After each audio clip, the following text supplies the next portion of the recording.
Hello বন্ধুরা, কেমন আছো তোমরা? আজকে দুপুরবেলা আবার আমি তোমাদের সামনে চলে আসলাম। দেখো, বারবার বলছি অনেক দিন আমি একটু জ্বরে ভুগেছি। আর শুধু এই জ্বরে শুয়ে থাকলে তো হবে না, দুপুরে খাবার দাবার করতে হবে। তাই দেখো বন্ধুরা, আমি তোমাদের জন্য আজকে নিয়ে এসেছি কচু বাটা চিংড়ি মাছ ভুনা। আর এই কচু বাটা চিংড়ি মাছ ভুনার জন্য দেখো লাগছে কচু বেটে রেখেছি, এখানে চিংড়ি মাছ কিছু কুচি করে রেখেছি এবং মরিচ কুচি করে রেখেছি, এবং আমি এই তেলে কালো জিরা ফোড়ন দিব। সেই ফোড়নটাও তোমাদেরকে আমি দেখিয়ে দিব।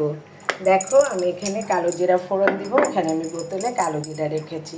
তবে আসলে আমরা রান্নায় চলে যাই। দেখো, প্রথমে একটি প্যান বসিয়ে দিয়েছি এবং এখানে একটু তেল দিয়ে দিলাম। তেলে প্রথমে আমি একটু কয়েকটা কালো জিরা দিয়ে দিলাম, কারণ কচু রানবো আর কালো জিরা দেবো না এটা তো হবে না।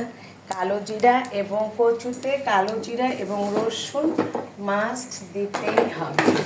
আর একটু রসুনের সাথে পেঁয়াজ হলেও মন্দ হয় না। দেখো, আমি কিন্তু কিছু গোটা রসুন দিয়ে দিলাম।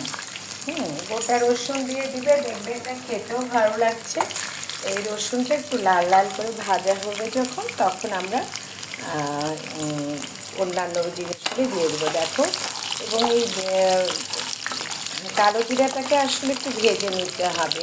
একটু ভাজাটা ভালো মতো হয়ে গেলে দেখবে যে মজাও লাগছে খেতে। ভাজাটাকে দেখো তুমি নেড়ে দিচ্ছি।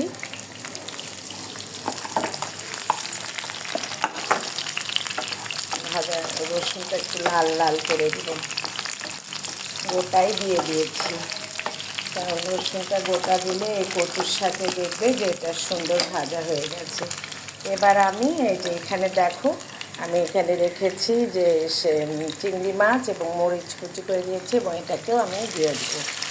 তোমরা দেখতে পাচ্ছ যে এখানে আমি দিয়ে দিয়েছি। কচুটাকে যত মিহি করে বেটে নেবে, দেখবে যে কচুর স্বাদ কিন্তু বেড়ে গেছে। আমি কিন্তু শিলপাটায় বেটে নিয়েছি। তোমরা যদি শিলপাটায় বাটতে না চাও, ব্লেন্ডারেও করে নিতে পারো, কোনো সমস্যা নেই।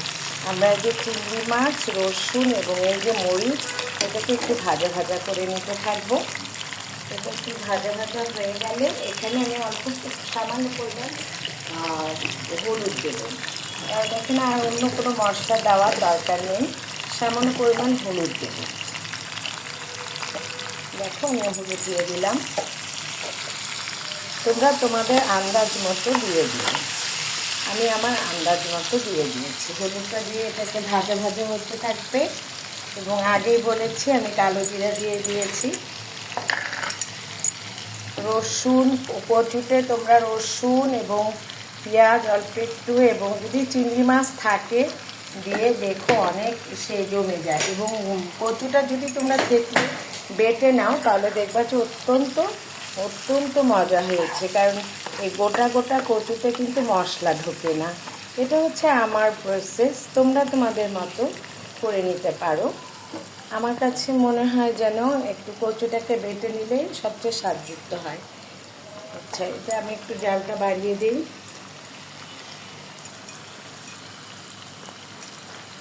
যেহেতু আমি এখানে কালো জিরা আগেই দিয়ে দিয়েছি,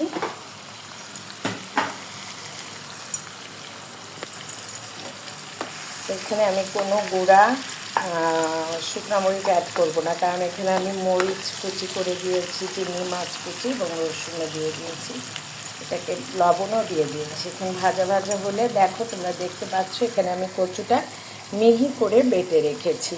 তোমরা কচুটাকে, আবারও বলছি, মিহি করে বাটলে দেখবে আলাদা একটা টেস্ট লাগে। এবার কচুটাকে এখানে ঢেলে দিবে।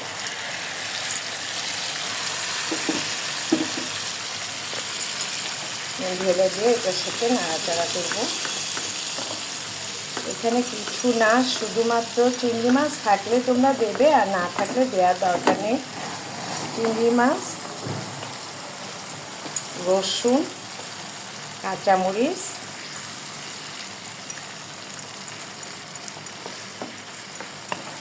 রয়েছে।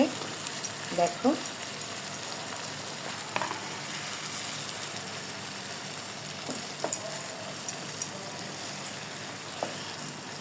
এটাকে তোমরা খেয়ে দেখবে যে লবণের পরিমাণ লাগবে নাকি। আমার এখানে লবণ একদম পারফেক্ট হয়েছে।